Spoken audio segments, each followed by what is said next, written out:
जितने भी कथा सुन रहे हैं थोड़ा ध्यान लगाना।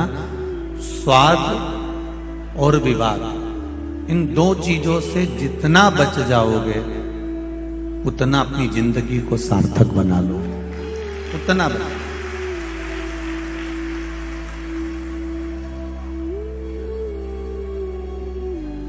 स्वाद के चक्कर में शरीर खराब हो जाता है और विवाद के चक्कर में दिमाग खराब हो जाता है, मन खराब। आप जितना स्वाद में पड़ेंगे कि नहीं साहब मुझे तो ये खाना है, नहीं साहब मुझे ये पाना है, नहीं साहब मैं ये नहीं खाऊंगा, मैं तो यही खाऊंगा, जितना आप स्वाद के चक्कर में पड़ोगे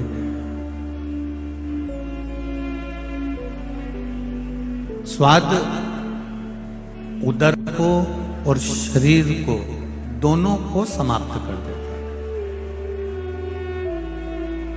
और विवाद बुद्धि को, मन को, दोनों को खराब कर देता है। एक थोड़ी सी देर का स्वाद होता है, हमने जरा रात्रि को भोजन ज्यादा कर लिया तो मालूम पड़े शरीर में निंद्रा ही प्रवेश नहीं कर पाए, नींद ही नहीं है। हमने थोड़ा सा किसी से विवाद कर लिया, थोड़ा सा विवाद करा, वो विवाद इतना चला इतना चला इतना चला कि वो बुद्धि में बैठ गए। पहले भी कथा के माध्यम से कहा है, आज फिर कह रहे हैं, इस इंदौर की पावन धरा पर एक चीज का अपने भीतर जरूर उतार कर रखना, क्रोध कुछ देर का आता है, ज्यादा से ज्यादा 10 मिनट, 5 मिनट, 2 मिनट, 4 मिनट का क्रोध रहेगा। उस क्रोध में आपने अपने घर में से डंडा उठाया, तलवार उठाई, चाकू उठाया या कोई शस्त्र उठाया, बंदूक उठाई और मालूम पड़े किसी के सिर को फाड़ दिया, किसी के पांव को तोड़ दिया, किसी के हाथ को तोड़ दिया, किसी को ज्यादा चोट लग गई।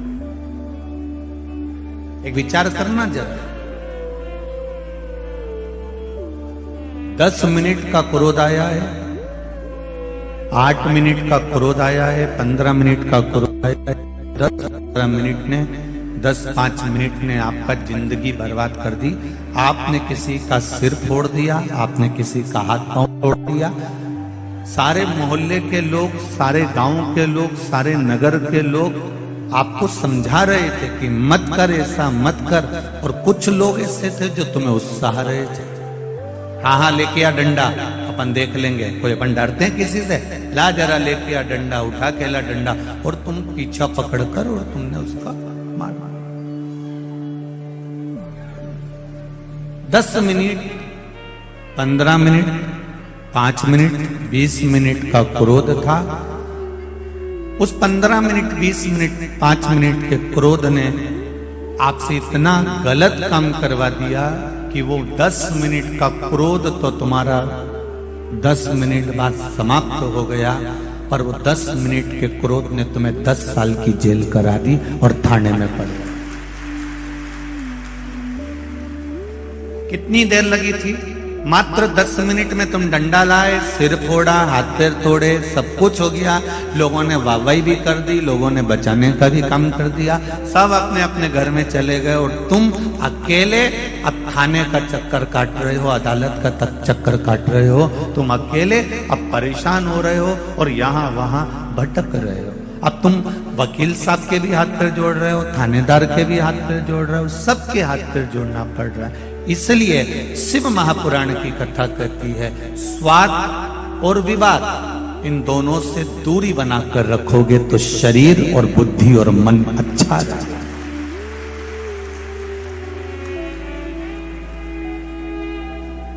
ये मन बुद्धि, ये चित्त, ये वृत्ति आपकी ठीक रहेगी। आप जितना मन को अच्छा कर सकते हो तो विवाद से दूर रहिए।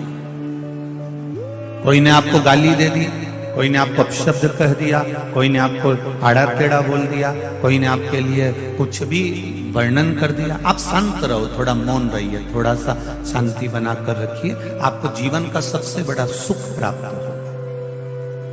मेरे भोलेनाथ, मेरे शंकर, मेरे देव अधिदेव महादेव फालतू के विवाद में पड़ते ही नहीं थे।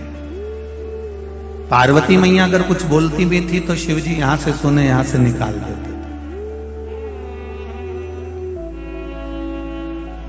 धर्म पत्नी ने अगर सास के लिए, ननंद के लिए, देवर के लिए, जेठ के लिए, परिवार के लिए अगर कुछ बोला भी है तो उसमें सावधानी आपकी होना चाहिए कि हमें इस बात के लिए विवाद नहीं करना है, क्योंकि ये तो संसार है।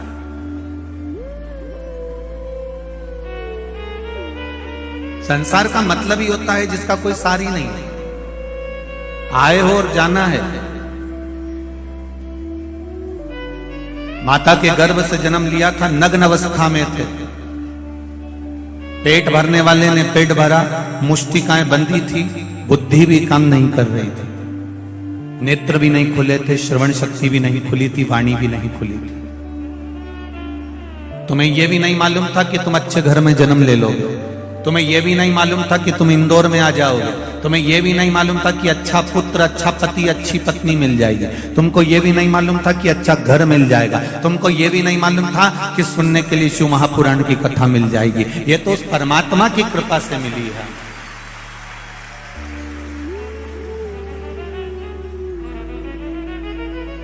जब भी किसी मांगने वाले को देखो, जब भी किसी भिक्षुक को देखो, जब भी किसी 3 बत्ती 4 बत्ती चौराहे पर जाओ, राजवाड़ा के चौराहे पर जाओ, पलासिया के चौराहे पर जाओ, आप चाहे सपना संगीत का चौराहे पर जाओ, जिस चौराहे पर जाओगे और वहां कहीं कोई मांगने वाला अगर तुम्हारे कांच को बजा रहा है और तुम देख रहे हो कि यह मांगने वाला मांग रहा है, उसको देखकर उसी समय पर तुम कुछ देव ना देव वो तुम्हारे ऊपर है, पर महादेव को धन्यवाद जरूर देना कि तूने मुझे यहां खड़ा नहीं करा।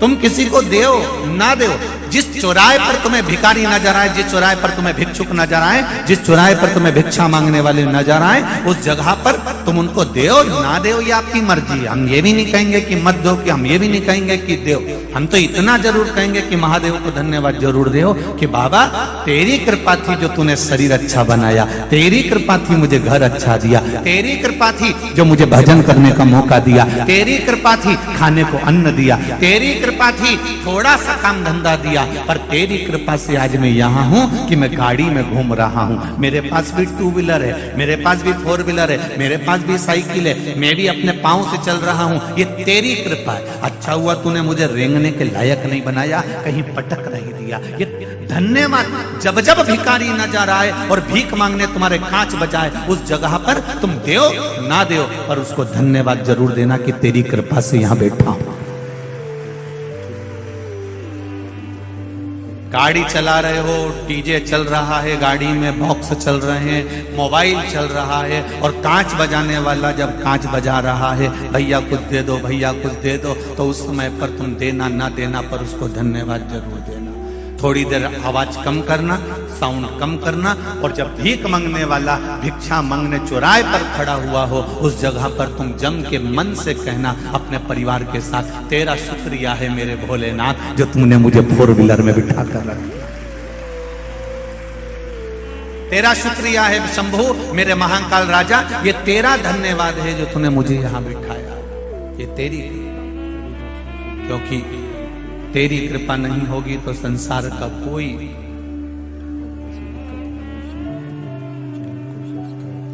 कोई सुख नहीं मिल सकता। तेरी दया है इसलिए आज मैं यहां बैठा हूं, तेरी दया, तेरी करुणा, तेरी उदारता है जो मुझे यहां मिला है,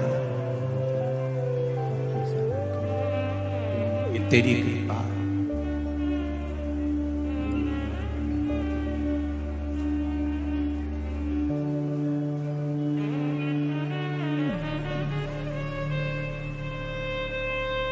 तुम्हारे दुख कटने में थोड़ा समय लग सकता, वो कहते हैं ना, कोई जल्दी बनेगा, कोई लेट बनेगा, जम के बोलो जरा, कोई जल्दी बनेगा, कोई लेट बनेगा, पर शिव जी को जल चढ़ाने वाला एक दिन सेठ जरूर बनेगा।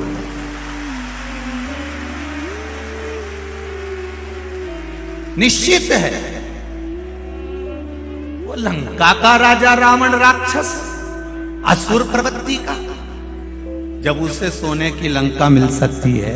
एक चोरी करने वाला चोर शिव जी के मंदिर में चोरी करने आया शिवरात्रि पर, उसने अपना कपड़ा निकाल के जला के आग लगा के उजाला कर कर चोरी का सामान देखा, और शंकर जी उसे कुबेर बना सकते हैं। एक मृगा करने वाला, हिरण को मारने वाला, पेड़ पे चढ़कर रात भर अपने बच्चों के पेट भरने की तैयारी करता है। रात भर बेलपत्री के पेड़ से बेलपत्र गिरती है, पानी की छाजल में से बूंद बूंद पानी गिरता है, और नीचे पड़े कंकर पर वो जल चढ़ता गया, और शिवरात्रि के दिन शंकर जी प्रकट होकर उसका भंडार भर देते हैं। ये शिवरात्रि की कथा।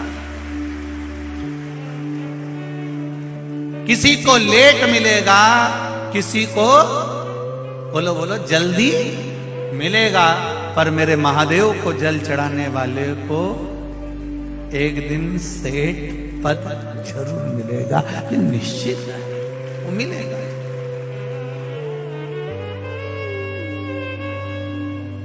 अब आपको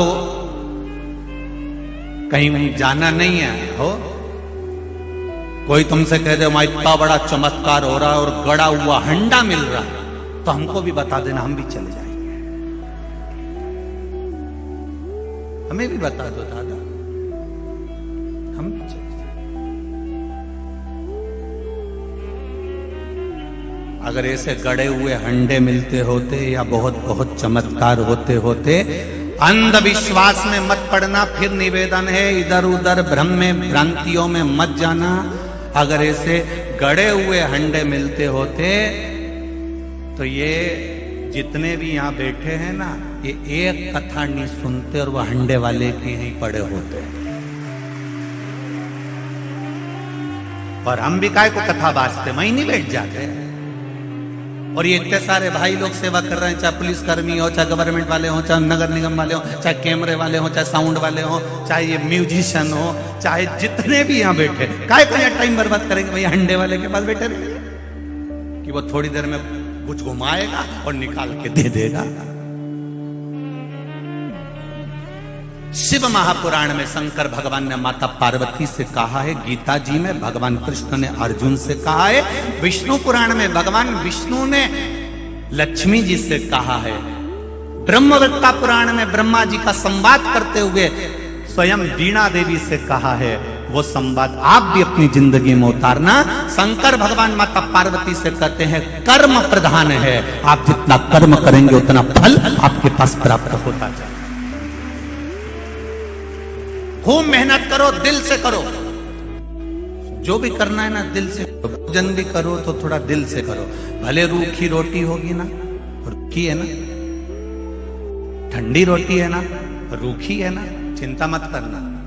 जिसकी जिंदगी की शुरुआत रूखी रोटी से होती है, जो दुख सहन कर कर अपने जीवन को आगे बढ़ाता है, जो अपनी जिंदगी में शुरुआत के पल सबने निकाल दिया, सबने धक्का दे दिया, अकेला रूखी रोटी खा रहा है। जिसकी जिंदगी की शुरुआत रूखी रोटी से होती है, एक दिन वो चुपड़ी रोटी जरूर खाता ही निश्चित है। आप जिंदगी की शुरुआत में ये मत सोचो मेरा कौन साथ देगा, मैं अकेला पड़ गया, मैं अकेली पड़ गई, मेरा कौन साथ देगा, मेरा पास है कौन। उनके इतने पहचान वाले, उनके इतने रिश्तेदार, उनके इतने हैं, उनके इतने पहचान वाले, उनके साथ में इतने लोग हैं। अरे भाई ये छोड़ दो कि हमारा साथ कौन देगा। साथ देगा तुमने जो शंकर जी के मंदिर में एक लोटा जल चढ़ाया है, जो तुमने शिव भगवान पर एक बेलपत्र चढ़ाई है, जो तुम दिल रखकर शिव महापुराण की कथा में पहुंचे हो, तुम जो दिल से शिव पुराण सुनने वालों का सेवा कर रहे हो, भाव से आनंद से जो तुम गुणगान कर रहे हो, जो राम नाम, कृष्ण नाम, शिव नाम, पंचाक्षर मंत्र, षडाक्षर मंत्र, द्वादशाक्षर मंत्र, महामृत्युंजय मंत्र या श्री शिवाय नमस्तुभ्यम जप रहे हो, वो तुम्हें तुम्हारा साथ देने के लिए तत्पर रहेगा। जिस समय पर द्रौपदी का चीर खींच रहा था, गुरु द्रोणाचार्य भी बैठे थे, भीष्म पितामह भी बैठे थे, उनके पति भी बैठे थे, धृतराष्ट्र और गांधारी भी बैठे थे। ऐसा कौन था जो नहीं बैठा था? सब उस सभा में बैठे हुए थे। और रोई द्रौपदी, सबके सामने जाकर रोई। गुरु द्रोणाचार्य से बोला, मैंने आपसे गुरु मंत्र लिया है, तुम मेरे गुरु हो, तुमने मुझे गुरु दीक्षा दी है, मेरा चीर खींच रहा है, ये मेरी साड़ी खींची जा रही है, तुम कुछ नहीं बोलोगे? साड़ी देख कर भी गुरु भी कुछ नहीं बोले और पांडव भी कुछ। इतना बड़ा वीर बैठा हुआ था भीम, इतना बड़ा बड़ा योद्धा बैठा हुआ था उस सभा में।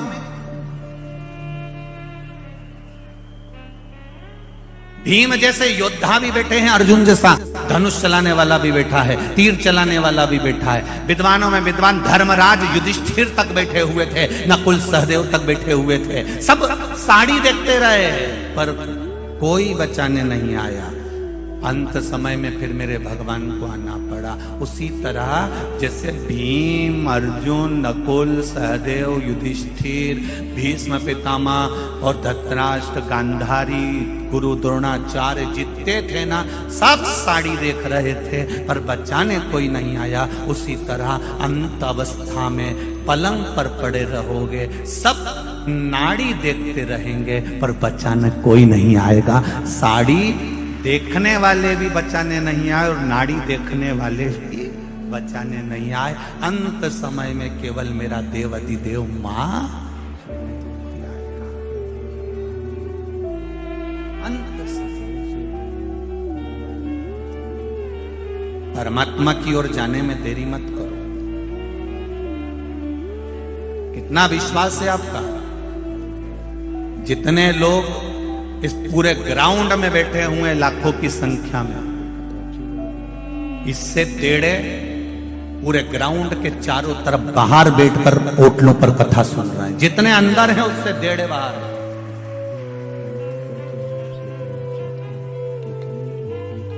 रोडों पर बैठे हैं, किनारे पर बैठे हैं, बाउंड्रियों पर बैठे हैं, गली और कूचे और छतों पर बैठे हैं। विश्वास देखिए आपका कितना होगा शंकर जी के प्रति।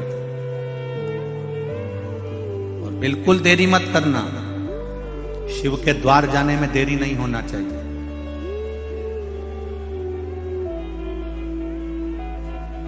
एक पत्र आया है, आज और कल का ही पत्र है, देख लीजिए।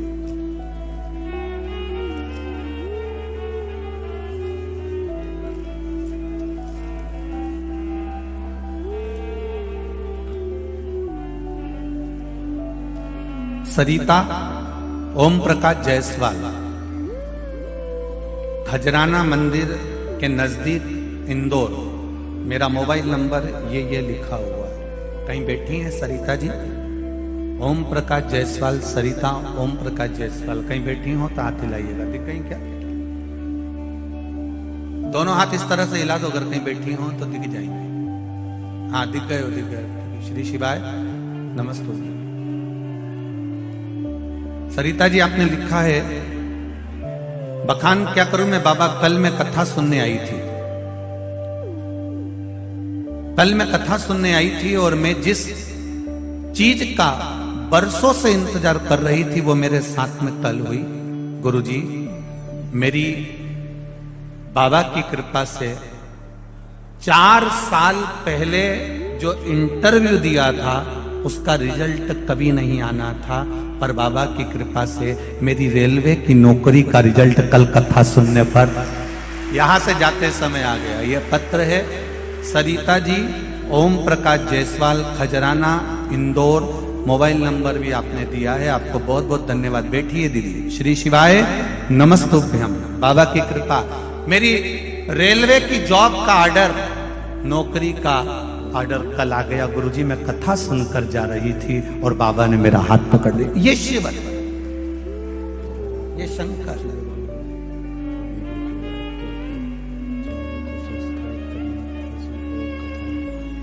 आपसे एक बात हमने पहले कथा में कही है, आप लोगों को स्मरण में है कि नहीं है? शिव कथा में जाओ,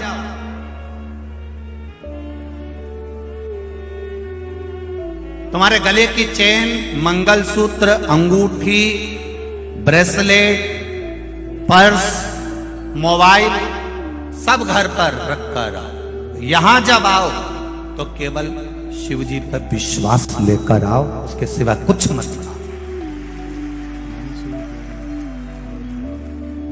केवल विश्वास लेकर आओ, केवल भरोसा, केवल दृढ़ता, उसके सिवा कुछ नहीं।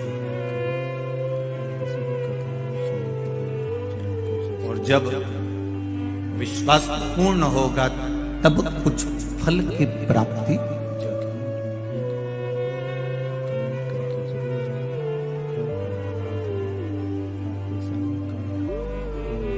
कथा सुनने आते हो और कहते हो कि हम तो भगवान पर पूरा विश्वास लेकर आए हैं, पूरा भरोसा लेकर आए हैं और कथा सुनने आए हैं। मुझे तो नहीं लगता कई लोगों को देखकर कि आप कथा सुनने आए हो। सवेरे 8 बजे से 7 बजे से 6 बजे से पंडाल में आकर बैठे हो, तो किसके लिए बैठे हो? कैमरे वाले के लिए?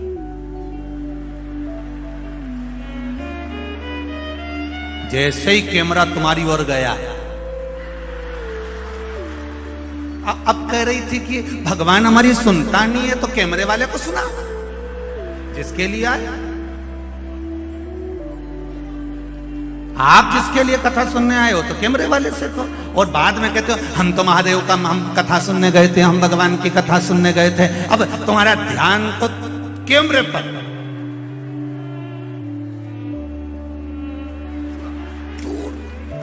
बस उसने कैमरा उधर करा और तुम्हारा ध्यान गया और तुमने तुरंत। मुझे तो ऐसा लगता है कि घर पे बोल के आती होगी कि मैं सफेद कलर की बोतल हिला दूं, समझ लेना मैं यहीं बैठी हूं।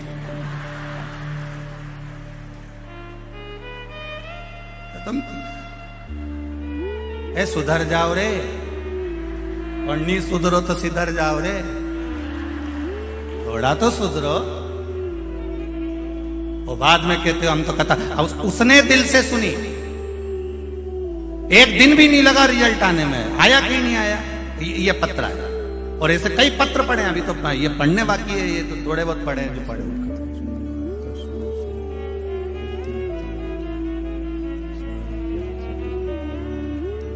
एक काय को टाइम बर्बाद करो रे, सवेरे 9 बजे से घर से आ जाओ फालतू का, एक कैमरा वाला का चक्कर में आओ जबरदस्ती का।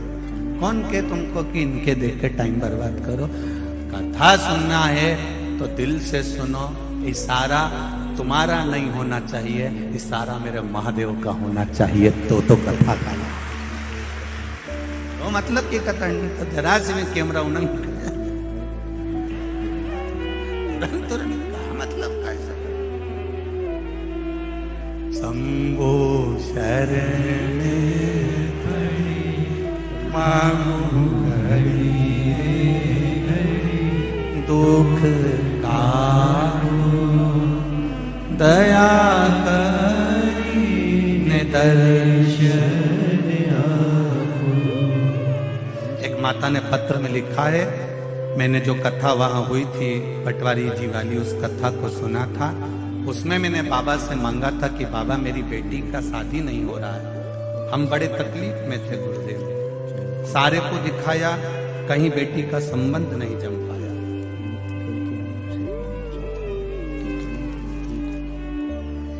दीपाली राय इंदौर, दीपाली शर्मा इंदौर से, जिन्होंने पत्र दिया। आप ही हैं? श्री शिवाय नमस्ते। गुरुवार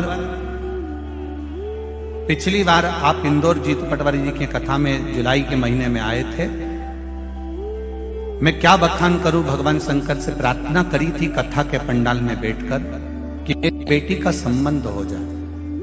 कोई उसको मंगल बता रहा था, कोई कुछ बता रहा था, संबंध बहुत टाइम में निकल गया। कईयों ने कहा कि अब संबंध होने में तो देरी लगेगी, 2-3 साल और लगेंगे। तब बाबा की कृपा से मैं कथा में जाकर बैठ गई और मैंने कथा सुनी। उस कथा को मैंने जब जुलाई के महीने में श्रवण करी, बाबा से कहा बाबा, वो सियोर वाला महाराज कहता है कि 3 महीने में बाबा देता है, मैं भी आपका इंतजार करूंगी। और बाबा मेरी बेटी का संबंध 2.5 महीने के अंदर पक्का हो गया। मैं बाबा को प्रणाम करती हूँ। साथ शिव कृपा बैठिए। श्री शिवाय नमस्ते। आप उसके भरोसे पर अगर कथा सुनने के लिए आए हो, विश्वास लेकर आए हो, फिर कहूंगा चैन सोने का सामान, कीमती सामान अपने घर पर रख कर आओ। यही कीमती सामान, ये सब संसार वालों को अच्छा लगता है, पर मेरे महादेव को तो केवल तुम्हारा एक लोटा जल ही अच्छा लगता है, इसके सिवा कुछ। और कई लोग कहते हैं अंदर बहुत भीड़ है, हम कथा सुनने के लिए कैसे आए। हम पहले भी कथा में कहे हैं कि कबड्डी जो होती है, यहाँ जितने बैठे हैं ना, मेरे जीजा और पैरू जितने बैठे, और इन्हें खूब कबड्डी का एक रूल होता है कि दुश्मन की पाली में जाकर पाली को छूकर आना। तू करते कबड्डी कबड्डी कबड्डी कबड्डी करते, पाली छुए और वापिस आ गए। जो पाली छूकर आ गया और किसी की पकड़ में नहीं आया तो समझ लो कि वो जीत गया। ये निश्चित है, निश्चित है। आपसे भी निवेदन है, मान लो कोई कहे कि बहुत भीड़ है, साफ कथा में पांव रखने की जगह नहीं है, तो भी पाली तो छू के चले जाना। एक बार उसके दरवाजे तक आ गए, एक बार उसकी चौखट तक आ गए, शिव के शिवालय तक आ गए, उसके मंदिर तक पहुंच गए, उसकी चौखट तक पहुंच गए, उज्जैन महाकाल की नगरी तक पहुंच गए, फिर भले मंदिर गए ना गए, ओमकारेश्वर की धरा तक पहुंच गए, भले मंदिर गए चाहे ना गए, उसकी पाली तो छूकर आ गए, मतलब जीत गए। निश्चित तेरे मंदिर में आना मेरा काम है और मेरी बिगड़ी बनाना तेरा। तेरी चौखट पर मैं आ गया, अब दर्शन दिखाना तेरा काम है। कभी एयरपोर्ट जाना, फ्लाइट में बैठने के लिए जाओगे और अंदर जाकर एक बार तुमने तुम्हारी एंट्री कर ली, उसके बाद में तो एयरपोर्ट वाले तुमको ढूंढेंगे फ्लाइट में बिठाने के लिए कि दादा गया कहाँ, और तुम जाओ और बाथरूम में छुप के बैठ जाओ, मत मिलो। वो 25 बार अनाउंस करेगा, भैरू ओ भैरू, ने बार बार कहेगा कमला भाई किनांग है, ओके बुलाओ, ओके हवाई जहाज में बिठाना। तुम जाओ मत, तुम्हें जबरदस्ती पकड़ के हवाई जहाज में बिठाएगा, क्योंकि उसको मालूम पड़ गया तुम अंदर आ गए हो। अब तुम अंदर आ गए हो मतलब फ्लाइट तुम्हारे चक्कर में रुकेगी और तुमको बिठाकर ले जाएगी। इसीलिए तुमसे निवेदन, एक बार उसके दरवाजे तक पहुंच जाओ, फिर तो वो तुम्हें पकड़ कर ले ही जाएगा, ये निश्चित। तुम जाओ तो एक बार उसकी चौखट पर, तुम जाओ एक बार उसके दरवाजे तक, तुम जाओ एक बार उसके मंदिर तक, तुम जाओ एक बार महाकाल की नगरी तक, तुम जाओ ओंकारेश्वर तक, तुम जाओ उसकी चौखट तक, तुम जाओ उसकी शिव पुराण तक। वो तुम्हारे द्वार पर पहुंचेगा तुम्हारे दुख को मिटाने के लिए, भक्ति की अविरल भक्ति तुम्हें देने के लिए।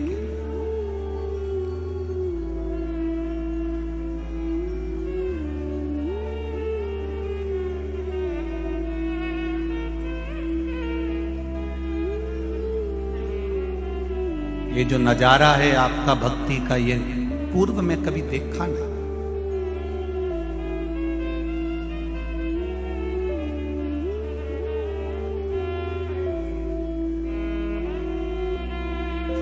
आज संपूर्ण मध्य प्रदेश के ज्योतिष आचार्यों का संघ हम जहां ठहरे हैं वहां मिलने पहुंचा था।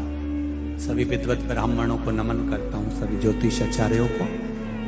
सारे ज्योतिष आचार्य, मध्य प्रदेश ज्योतिष आचार्य का संघ जब वहां पहुंचा, बुजुर्ग ब्राह्मण जनों का जो भाव था, उन्होंने एक शब्द बड़ा सुंदर कहा, गुरुदेव महाराज मिश्रा जी, हमारी पूरी जिंदगी निकल गई, कई मंदिर ऐसे थे जहां पर जाले लगे होते थे, पर आज हम उन मंदिरों में भी लोग लाइन लगाते हैं, ये शिव की कृपा, ये शंकर की उदार। ऐसा नहीं है कि पुराने समय में कथा नहीं होती थी, कथा बहुत होती थी। पहले कथाकार भी बहुत बड़े, कथाएं भी बहुत बड़ी, कथा भी खूब हुई, भीड़ भी खूब बड़ी। ऐसा नहीं कि भीड़ नहीं बड़ी, पहले कथाओं में भीड़ भी बहुत बड़ी, कथाएं भी बहुत बड़ी, कथाकार भी बहुत बड़े, आयोजन भी बड़े से बड़े हुए, पर एक काम पीछे रह गया था, लोग मंदिर तक नहीं जा पा रहे थे, वो शिव महापुराण ने उनको वहां तक पहुंचा दिया, मंदिर तक। और यही करना कुछ नहीं है। तुम्हारे बेटे को तुमको एनर्जी देना है कि बेटा कर्म करो, पढ़ाई करो, आगे मंजिल तक वो पहुंचाएगा। इंटरव्यू देने तो जाओ, परीक्षा में तुम पढ़ाई करके तो जाओ, खेत में बीज तो बो, कुआं खोदो तो सही, जाओ थोड़ी मेहनत करो, फल जरूर मिलेगा। एक ताला और एक चाबी तुम्हारी ही है। ताला तुमने घर में लगा दिया, चाबी तुमने अपने पास में रख दी। रोज रोज ताला खोलोगे तो वो चाबी लग जाएगी, और ताला लगाए हुए 4-6 साल हो जाएंगे, 8 साल हो जाएंगे। उसके बाद में जाके चाबी लगाओगे तो लगेगी क्या? उसमें फिर आप कहोगे इसमें जंग लग गया है, उसमें जंग लग गया, हवा भी लगी, पानी भी लगा, उसमें मिट्टी भी लगी। तो चाबी वही है, ताला भी वही है, बस उसमें वो लग नहीं रही, खुल नहीं रही। फिर तुम जब समझदारी करोगे तो क्या करोगे? अंदर से कहीं से तेल लेकर आओगे, और फिर वो तेल ऑयल उसमें ताले में डालोगे, फिर थोड़ा सा यूं यूं बजाओगे, बजाने के बाद भी नहीं खुले तो फिर चाबी को थोड़ा सा घिसोगे, फिर तुमने चाबी भी घिसी परंतु फिर भी नहीं लग रहा। तो किसी ने कहा एक काम करो रे, एक डब्बा में घासलेट को तेल भरी लो, और घासलेट का तेल भर के ये ताले को में डुबई दो। जब ताला घासलेट में डूब जाएगा, और डूबने के बाद फिर अपन इसके थोड़ा सा खटखटाएंगे, उसके बाद चाबी लगाएंगे तो लग जाएगी। फिर उन्हें यही किया ना, डब्बा में घासलेट लाई नहीं, उन्हें ऊपर डुबो दिया, और डुबोने के 15-20 मिनट बाद चाबी लगाई, ताला खुल गया। बस ये मन ताला है और भक्ति की चाबी है, इसको खूब लगाओ। इस मन में जब काम, लोभ, आसक्ति, वासना और तृष्णा जम जाती है तो ताला खुलता नहीं है, ये मन भगवान तक जाता नहीं है, खुल ही नहीं पाता। इसको बचपन में भी परमात्मा के पास ले जाओ, इसको जवानी में भी परमात्मा के पास ले जाओ, इसको अधेड़ी में भी परमात्मा के पास ले जाओ, इसको बुढ़ापे में भी भगवान के पास ले जाओ। कोई ये सोचे कि अभी कोई हमारी उम्र है, आराम से जाएंगे भगवान के पास। अभी कोई हमारी उम्र है, बचपन में भगवान का भजन कोई करता है, जवानी में कोई भगवान का भजन करता है, अधेड़ी में कोई भगवान का भजन करता है, तो समझ लेना ताले में जंग लग गई, फिर ये चाबी से नहीं खुलने वाली। फिर क्या करना पड़ेगा? तो के ये ताला नहीं खुले, ये मन, अगर ये चाबी, भक्ति की चाबी से ये मन नहीं खुल रहा है, ये मन परमात्मा तक नहीं जा रहा है, तो फिर शिव महापुराण में ले जाके इसको डुबकी लगवा दो, फिर ये मन पूरा की पूरा खुल जाएगा। ये निश्चित इसको खोलना पड़ेगा।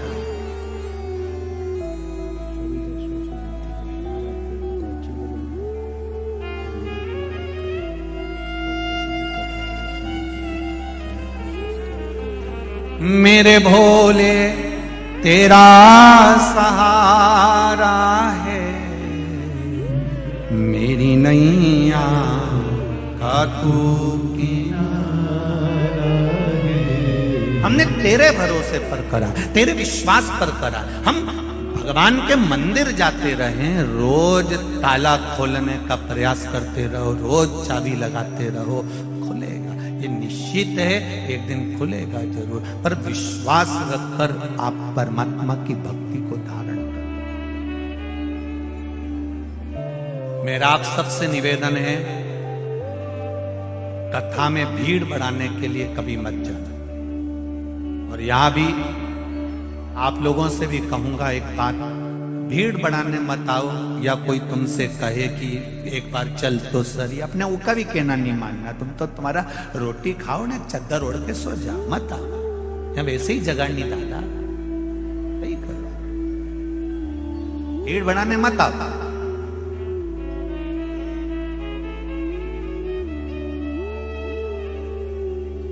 यहां भीड़ बढ़ाने की जरूरत नहीं है, या तो देव अधिदेव महादेव के पास आओ तो अपनी पीड़ा सुनाने आओ कि मेरे जीवन में ये दुख है बाबा, और मेरा विश्वास कहता है सारे दुखड़े तू हर गया डमरू वाले, तो मेरे दुख को देखकर क्यों डर गया डमरू वाले, तू मेरे दुख काटेगा ये निश्चित।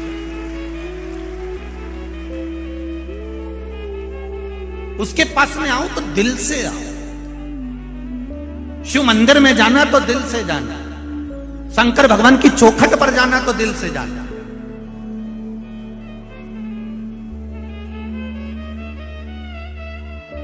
जरा सा तुम फोन पे बात करो और तुम्हारा मन नहीं लगे तो तुम्हारी धर्मपत्नी पहचान जाती, जरा सी देर में। वो मायके गई और तुमने फोन पे बात करी, उसने फोन लगाया और तुमने बात करी और तुम्हारा मन नहीं लगे नहीं तो उतनी देर में समझ जाएगा कहां हो। दिन भर फोन पे बात नहीं करते, कम से कम 5 मिनट तो अच्छे से कर लिया करो। कहां लगे हुए, तुम्हारा मन नहीं लग रहा मुझसे बात करने में। इतनी देर में तो बस समझ गई, मन ना लगा तो केवल फोन पर समझ जाते हैं। आप मंदिर गए, शिव कथा में गए, भगवान के भजन में गए, जबरदस्ती जाके बैठ गए, मन नहीं लगे तो भगवान भी कह देगा काय को आ गई री कमला, काय आई। कौन न कहो तेरे को कि यहां जा, कौन कह, मन लगे तो जाए, दिल लगे तो जाए। शिव के मंदिर में भी जाओ, जब घर से एक लोटा जल भर कर लेकर जा रही हो, परिंडे में से, हंडे में से, नल में से एक लोटा पानी भर कर लेकर जा रही हो तो तुम्हारा दिल, घर के लोग पूछे कहां जा रही हो मां, बेटा कहां जा रहे हो, शिव मंदिर तक जा रही हूं, शंकर भगवान को जल चढ़ाने जा रही हूं, शिव से अपने हृदय की बात कहने जा रही हूं, क्योंकि मेरे दिल की बात कोई नहीं सुन सकता।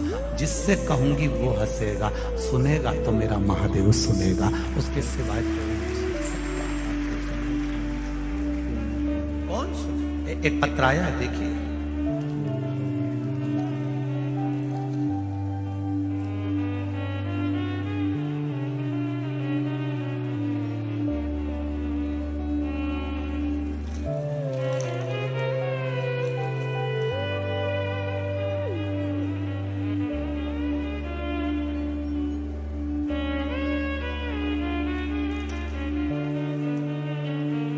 मैं कैलाश ममताबाई सीखी, ग्राम भीकुपुरा, पूजापुरा, तहसील बागली, धारा जी के निवासी हूं। कहीं बैठी हो तो हाथ हिलाइएगा,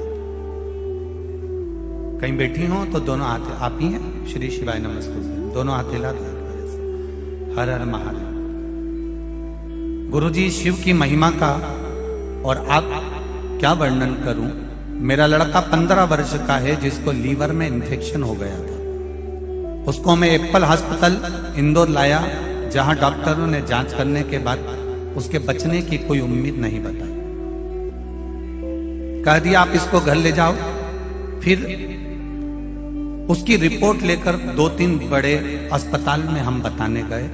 सभी डॉक्टरों ने मना कर दिया कि इसका लीवर काम करना बंद कर दिया, कुछ दिन बिल्कुल डैमेज हो चुका है, इसका लीवर बिल्कुल काम नहीं कर रहा, शून्य पर आ गया और ये अंतिम पड़ाव पर है, जाएगा।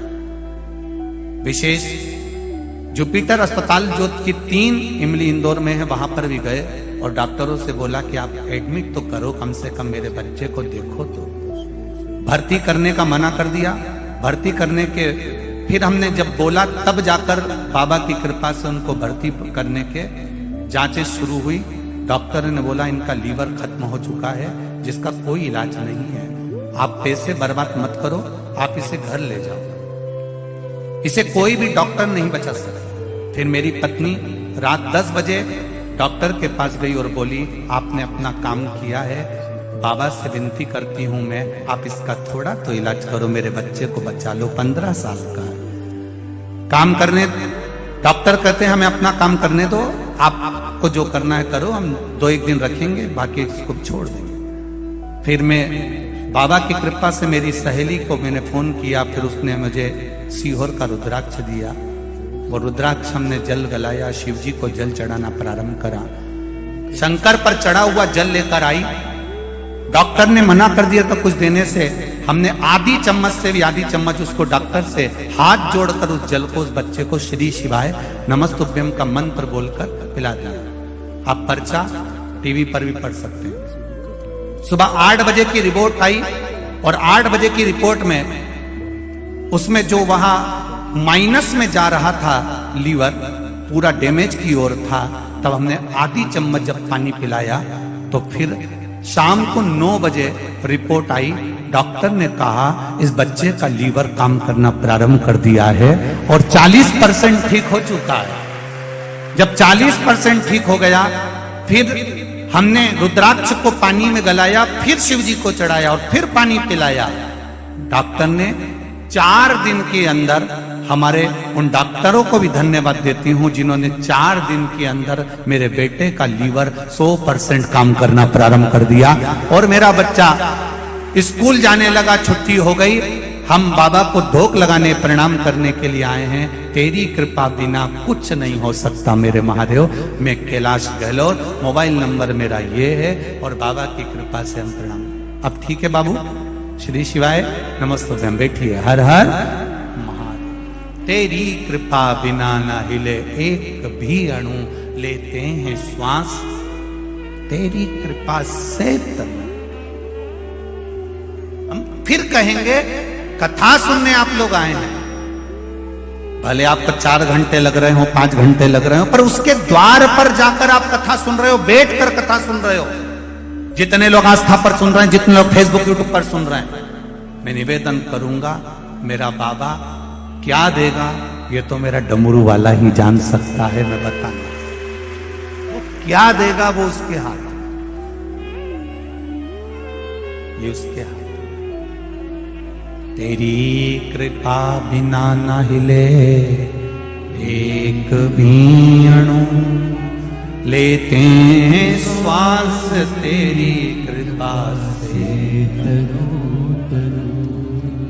बखान क्या करूं मैं राखों के ढेर का, चपटी भभूत में खजाना अब दिल से रिझाओ। भगवान विष्णु जी ने, भगवान शिव जी ने ब्रह्मा जी से कहा, ब्रह्मदेव सृष्टि की रचना करिए और सृष्टि को आगे बढ़ाइए।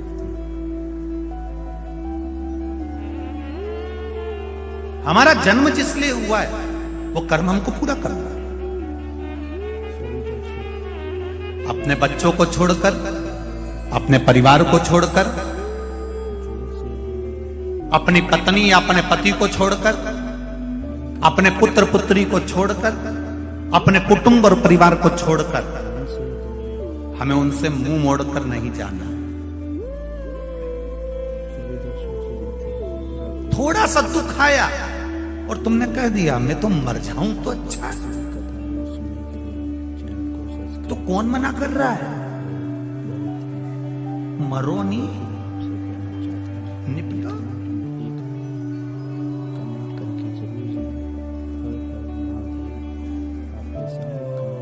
नहीं मरूंगी मैं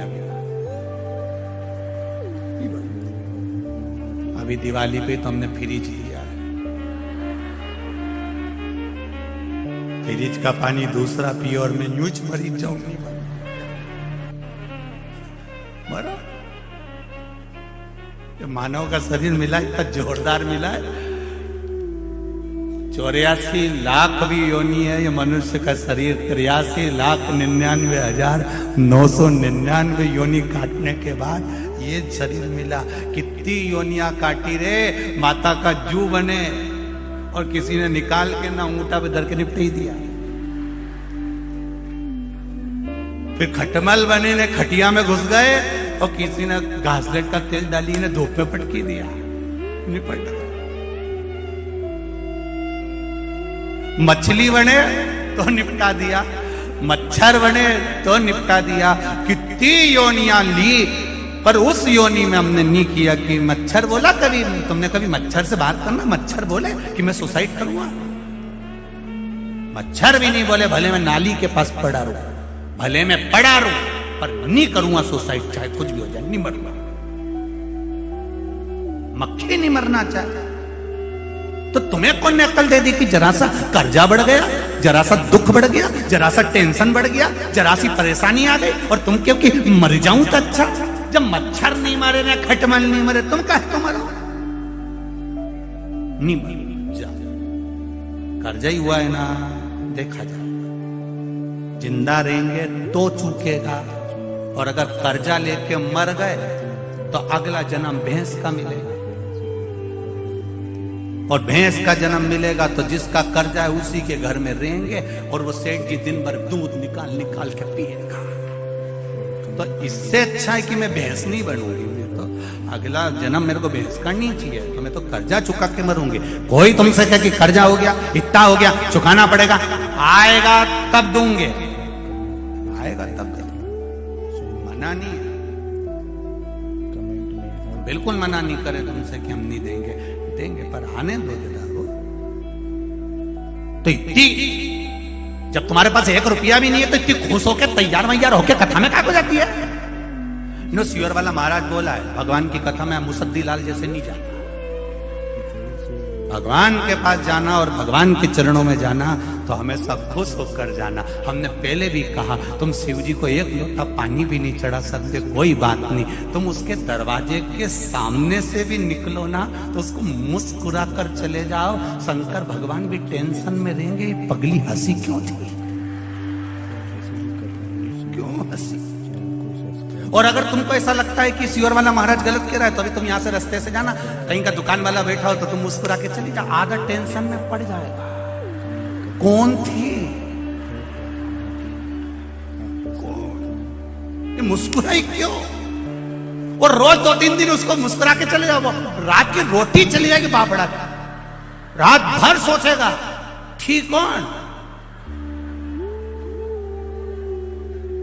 82 साल की थी, धोला धोला बाल था, मुंडा में 6 दांत थे, पर दुकान के सामने रोज आती है और रोज हंस के जाती है। वो भी अपनी पत्नी से कहेगा, एक बुढ़िया बहुत परेशान करके रखी, मेरे को रात रात भर नींद नहीं आ रही। क्यों, क्या हुआ। बस वो दरवाजे के सामने आ, दुकान के सामने, और मुस्कुराए और चली जाए। तुम मुस्कुरा दो, नींद उसकी गई जाए। तुम एक बार शंकर जी के मंदिर चल जाओ, पानी भी नहीं है, लोटा भी नहीं है, जल भी नहीं है, बेलपत्र भी नहीं है, पर रोना नहीं उसके मंदिर में जाकर, मुस्कुरा कर जाना, नींद उसकी उड़ जाएगी कि मेरा है, ये मेरा है। इतना कर्जा है इसके माथे पर, इतनी तकलीफ में चल रहा है, इतना दुख है इसकी जिंदगी में, तो भी मेरे मंदिर में मुस्कुरा कर आता है। तो पार्वती जी भी शंकर जी से कह देगी, और मत सुनो, बेचारी रोज मुस्कुरा के आती है, इसलिए आती है कि तुम कुछ तो कह दो। शंकर जी ने भी कह दिया, आ जान दे मेरे मंदिर के सामने, आ जान दे जरा। और जो मंदिर के सामने मुस्कुरा कर गई, शिव जी ने भी कह दिया, जा अब ऐसी ही मुस्कुराती रहे जिंदगी भर आनंद का। अब तुम रोज रो रो के जाओ, भगवान में तो गणी दुखी हुई गई, भगवान में तो बड़ी दुखी हो गई। तो भगवान, पार्वती जी भी शंकर जी से कह रही, तो रोज का रोना यही है।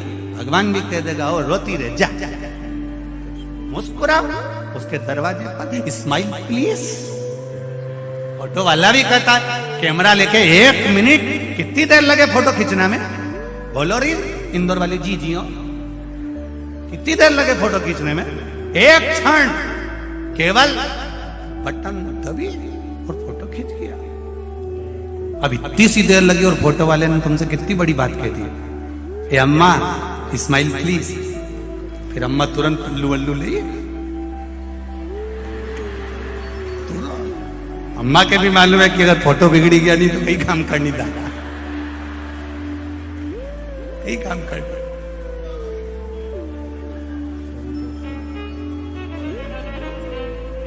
अभी कहीं हमने वो अखबार में पढ़ा था, किसी न्यूज में देखा था कि वो आधार कार्ड बन रहा था, वो वोटिंग कार्ड, हमने टीवी में और न्यूज में देखा था, तुमने भी पढ़ा होगा।